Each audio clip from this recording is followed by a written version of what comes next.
it can cause massive recurrent bumps, lumps called granulomas. When that happens, this could damage the tissue, it can get in your blood supply, it can cause a clot, it can kill you.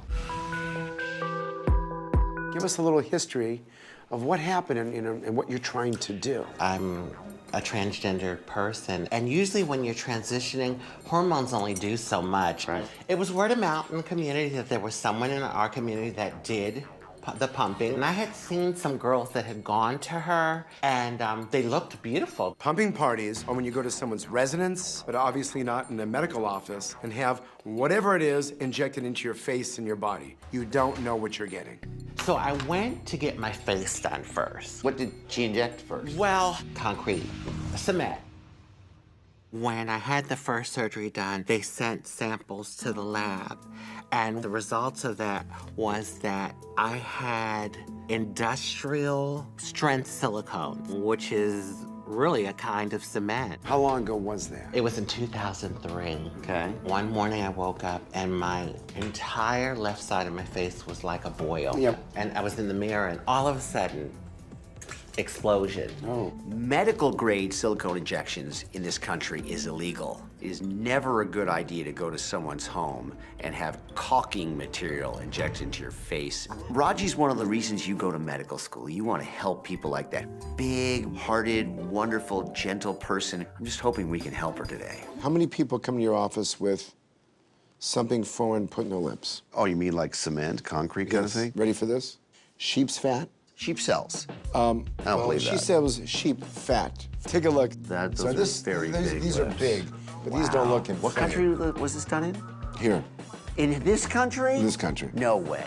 Can you please send in Ashley?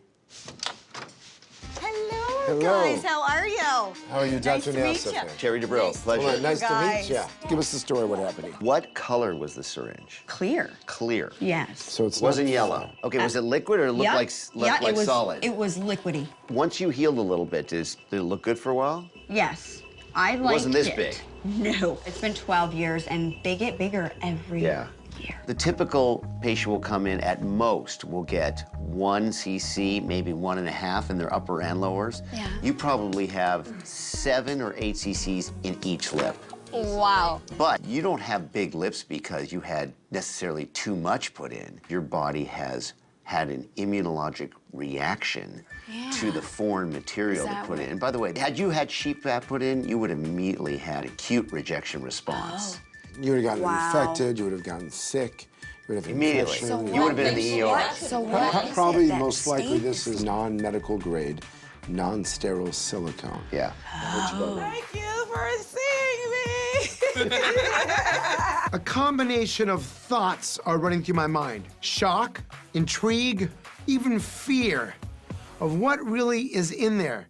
How did you get to this place? What did you have injected into your body? The lady who injected me told me that it was hydrogel. I don't know if that was popular when it came to... Yeah. Hydrogel is a synthetic polymer called polyacrylamide, which is a gel that when injected into the body, attracts water and gets incorporated into the tissue. The problem is that incorporation can have a very significant immunologic reaction and can lead to potential serious disasters. Do you have pain? No, I don't have any pain yet. Okay. But my butt, if you press into it, you feel stuff. So are there hard areas? Yes. There are hard areas. That's all those granulomas. Yeah, okay. And I have discoloration. And discoloration, the post-inflammatory hyperpigmentation. That's what we call it. PIH is what we call it. What are your goals? I want to try to remove them and have a smaller butt. Why don't we go in the exam room and take a look and see if we can figure out what... Doc, you might need a drink before we go in here. I might need a drink. All right. People are intrigued with this butt. They need to know what's going on. I need to know what's going on with this butt. In year 2010, I go to Colombia for only 2 weeks to go see my family. My cousin, she tells me about this great doctor that was having discounted surgeries on lipo. I went to see him, and he said, yeah, we can do some lipo on your back. And he said, and you know what? With that fat, we can actually kind of recycle it. We can transfer it to your butt. Okay. I didn't tell my husband this. Because I wasn't going there for surgery. It just kind of happened. And I was in love with the results. But then, 2014, I started feeling this, felt like pebbles. Sitting down, it was uncomfortable. It pinched me. Okay. And that's when I told my husband. Yeah. My husband is freaking out. What? But when did you did the fat transfer? You never told me about this. So I go to Colombia and I go see this doctor. He said that it was, in fact, that was silicone. And on the MRI, it's showing it's all over my butt. What did he tell you? We had to take it out immediately. Okay. He said, you're lucky. This can kill you. You don't want to mess with injected silicone. It can cause massive recurrent bumps, lumps called granulomas. When that happens, this could damage the tissue. It can get in your blood supply. It can cause a clot. It can kill you. I go in surgery about 3 days later. Okay. So he's making a big incision, one side to the other. God, okay. And then he's taking all the fat. Removing fat with silicone From this, in it. yeah, right. I come out from surgery, I was shocked. Yeah. Flat. He took your buttock away. Completely, he removed it. I feel like I'm still deformed. Not only did this change my life physically, but my husband and I are now thinking of separating. He has lost all trust in me, and I don't think he'll ever forgive me for what I did. Right now, I feel very disappointed in myself, feel ashamed and guilty. I know you're having some issues with the silicone, Yes. but is this the look that you wanted to achieve? Am I right about this? Well, you know, is that I was always obsessed with superheroes, and I always like to work out, you know, and realized, I want to have that body. How much did you end up with in each arm? Probably each arm 1,200 cc's, 1,000 cc's. Where? And home to Mexico City. Mexico City. Is it legal in Mexico yeah, to it's do this? legal, yeah. Did you get silicone injected anywhere else in your body? No. So I had on. Okay, yes. No.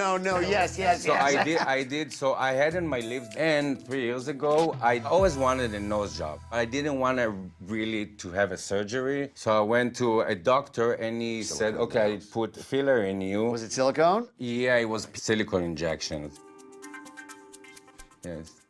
Okay. Obviously, yeah. I've never seen or heard of this much silicone being placed in any part of the body. The immune system can wall off various aspects of the silicone and form nodules. They can be very painful and cosmetically deforming, and difficult, if not impossible, to remove. And it's a real scary thing. So are you having problems with your arms? Yes, I do. You see, I have like balls here, and here it's a little, you see. Are they hard? This one is hard, and those ones are hard, yes. Wow. But it seems like it's growing, you know?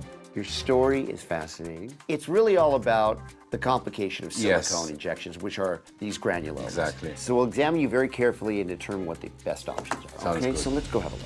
Where'd you come in from? Las Vegas. Las Vegas. Yeah. Living there for a while? Yeah, we travel a lot, so we're like mostly in Vegas, in Atlanta. Travel out doing what? I film content, you know, like an influencer, so I'm known as like your favorite snow bunny. Snow bunny. Yeah, snow bunny. Where I got the name snow bunny was like a white girl with a big booty. Because bunnies have big butts? Maybe, right? No, I don't know. they don't. How did you get a buttock like this? Well, originally I wanted to get a BBL. At the time I didn't have the money for it, so I was like, oh, the easy way out. Let's just get instant results. And I did a round of hydrogel shots. Okay, that was your first thing? Yeah. How many years ago was that? That was 6 years ago. 6 years ago? Okay. Yeah. Where was it done? In a hotel? It was like a basement of a medical spa. And it was real hydrogel, you think? I don't know. Did it like, come? You could see like the cans. There was like canisters, and it was like jelly-looking stuff. Canisters. You mean they like went? Yeah. There was like two. They put 2 holes, and one on each side of the cheek. Wow. And then like they fill up the big syringes. It was like huge syringes like this. Hydrogel. Loca. It wasn't. No. Oh my God. Hydrogel comes preloaded in syringes. Sounds like you had maybe. Silicone? I've seen every variety of craziness, from plumbing supplies, concrete, it could be plastic, it could be illegal silicone. You never know what it is, but at the end of the day, if it's not medically approved, it's not supposed to be used, and it's disaster almost always. I was gonna go like have a doctor do a BBL, like put fat down there. But a lot of doctors said they won't touch it if there's already something there. Right. Because they don't know how it's gonna react. Blood supply. Given that your social media is basically, and your buttock is your whole world, are you a little concerned that if you do something On top of a complication, you may have an even worse complication. Where did you have the butt injections done? They were in a hotel room. So this person would come in. She would fly in from Florida. What would she inject in you? One time after she left, some of the stuff had fell out on the counter, and I wanted to see what it was, so I went like that. It was like oil. It's most likely a non-medical grade silicone. Yeah. Non-medical grade silicone is industrial, something that you might use in machine parts or something like that. You don't want that injected into your body. The kidney doctor said, let's go get some of this stuff taken out. So it's that silicone floating around her vascular space. Exactly. Yeah. Is that a big granuloma? If you can actually elevate that floppy tissue, you know, just to make her feel better, and maybe do the shelf, if you can get rid of that, which is also silicone, that's also going to help her.